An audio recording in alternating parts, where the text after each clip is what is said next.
I do not, and let me repeat this, I do not like the things I'm seeing about Anthony Richardson right now. All this stuff going on right now, it could come back to bite him in the butt, and he could look really, and I mean really stupid.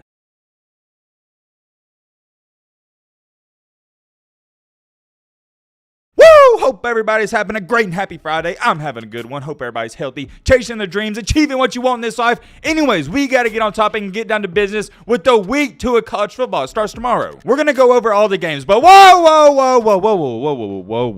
Hold on. Originally, at first, I thought week 2, it wasn't going to be as good, but I couldn't have been any more wrong. I think I even stated this in a video a couple of days ago. I said outside of the Texas and Alabama game, there's not much to look forward to. I don't know why I thought that. Whenever I started looking into the games this weekend and doing my research, I was like, holy crap, these are way better than I thought. It's going to be a jam-packed weekend. Real quick, I want y'all to look at this. At 11 a.m., we got the game of the day according to College Game Day, Alabama and Texas. I'm sure most of you saw it. If not, go check it out. We dedicated an entire video last night to that one game, so we're not going to talk about it in this one. I get it. I already know what everybody's saying. Well, Matt, that's not going to be a entertaining and great game. Alabama's a 20-point favorite. Yes, I understand it 100%, and I also believe Alabama's going to smash them. However, you got to realize a lot of people love to see Texas lose, and a lot of people are also curious about how good they're going to be. I don't think people are going to tune into this game to see how good Bryce Young is. They're more so going to tune in to see how good Quinn Ewers is. Also, you got to throw this in there. A lot of people enjoy watching Texas lose, including myself. But check this out. Right after that Bama-Texas game at 2:30, this is the game I'm looking forward to the most personally. We got Tennessee and Pittsburgh. I know exactly what you're sitting there saying. Yo, Matt, why are you looking forward to Tennessee and Pittsburgh? Well, my friend, I'm glad you asked that question, and it's because Tennessee, every year they're ranked or they get hyped up, they always wet the bed. In week 1, they didn't really play anybody.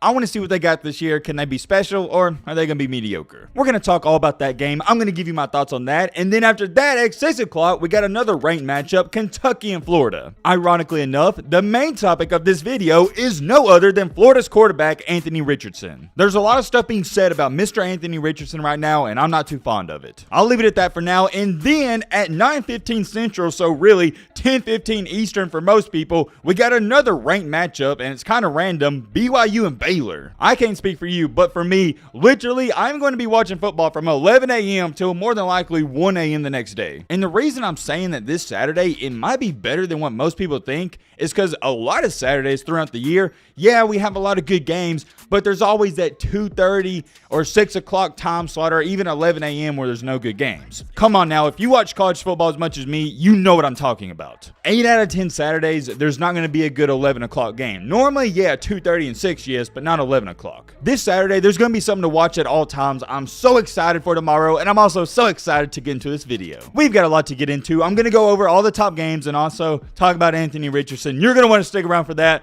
No intro, none of that. If you like college football content, what are you doing? Consider joining the family. We're building a great and awesome community, and I would love for you to be a part of it. We would love nothing more than to have you here, and we're also on the road to 300K. It's rather simple. We can't get there without your help, and you can always unsubscribe in a week later if you decide you hate my videos. All right, Matt, blah, blah, blah. Shut the crap up. Let's get into it. Ladies and gentlemen, let's start off with this. A game that intrigues me, and you might could see some craziness. I don't think the upset is going to happen, but keep your eyes on it at 11 a.m., South Carolina and Arkansas. It is one of those strange early SEC matchups on week 2, and you got a decent Carolina team versus a good Arkansas team. I do like Arkansas in this game. What are they right now? Okay, they're an 8.5 favorite, and I would take the over on that. I would expect them to cover. Arkansas, they are a ground and pound, and maybe arguably one of the most physical teams in the SEC outside of Georgia and Alabama. Arkansas is one of those teams right now where that program, they're on the rise. I just honestly feel bad for them because not only are they in the toughest conference in the country, they're in the toughest division. They're in the SEC West. I firmly believe this 100%.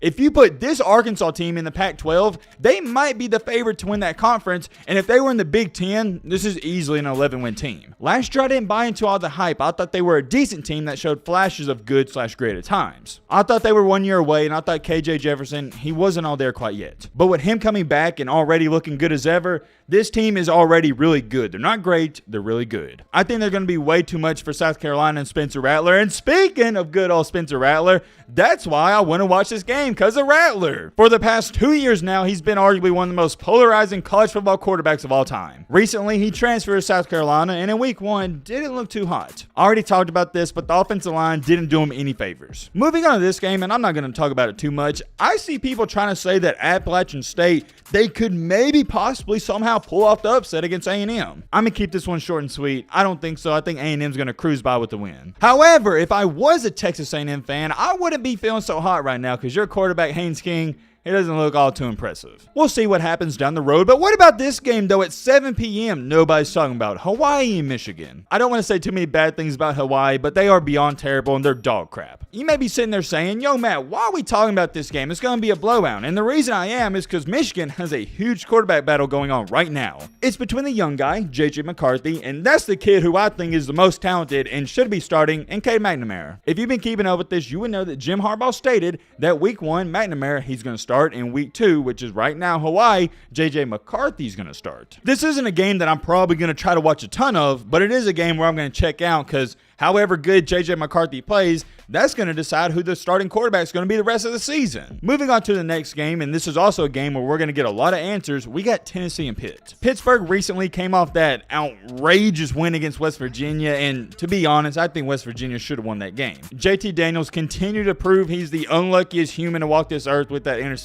that cost him the game. We're not here to talk about the past. We can't change it. It is what it is. Pittsburgh won. With that being said, you see right here, Tennessee, they're ranked 24th. Pittsburgh, they're ranked 17th. Yet Tennessee is a 6-point favorite on the road. Me personally, this is just my humble opinion. We can agree to disagree.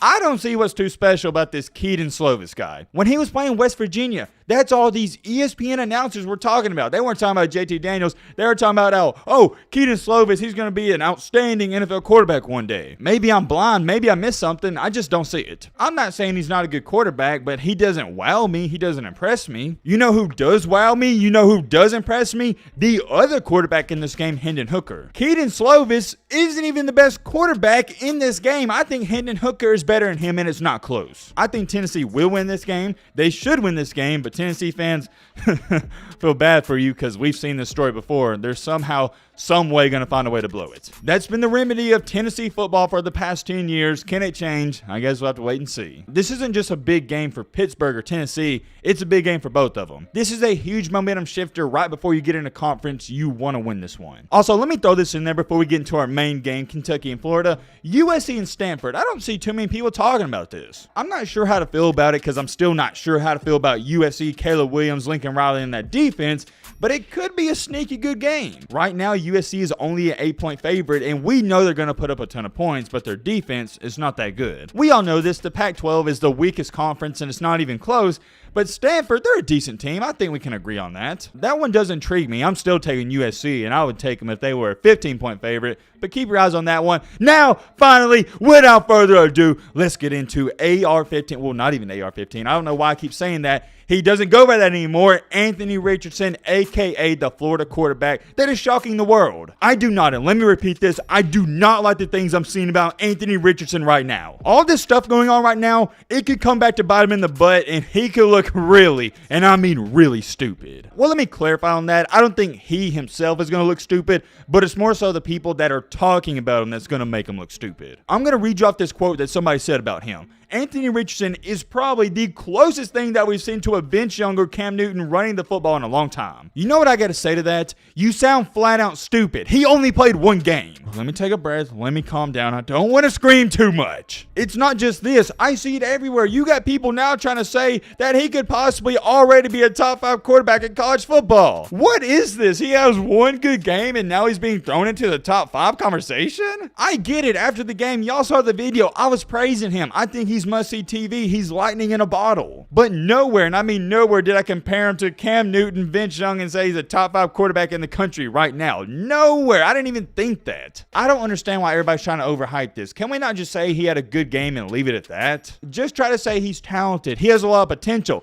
Don't start comparing him to Vince Young and saying he's a top 5 quarterback. That's ridiculous. I hate to say this because I love the kid. I think he's beyond talented. but he's already overrated. I wish I could sit up here and say I don't understand the fandom with him and why everybody's freaking out, but I do. You want to know what it is? Anybody for Florida that plays quarterback that can somewhat run decently and plays decent, they're like, okay, he's the next Heisman Trophy winner, he's the next Tim Tebow, and blah, blah, blah, blah. It's something about Florida quarterbacks. Anytime they have a new guy that plays decent, everybody freaks out about him. Whoa. Hold on. You know your boy Matt, I'm not just going to state my opinion without giving you some evidence to back up these claims. I'm going to prove to you why all this talk about him right now is ludicrous and it's bullcrap. Oh, what is this? In 2021, he didn't even complete 60% of his passes, and he had 6 touchdowns to 5 interceptions. It's almost like deja vu. I heard it and saw it last year. Everybody was like, okay, we need to plug in the Anthony Richardson kid. He's so good, he's so talented. And you plugged him in against Georgia, and do you want me to remind you what happened? That game that everybody was hyping him up and saying he's going to go off against Georgia,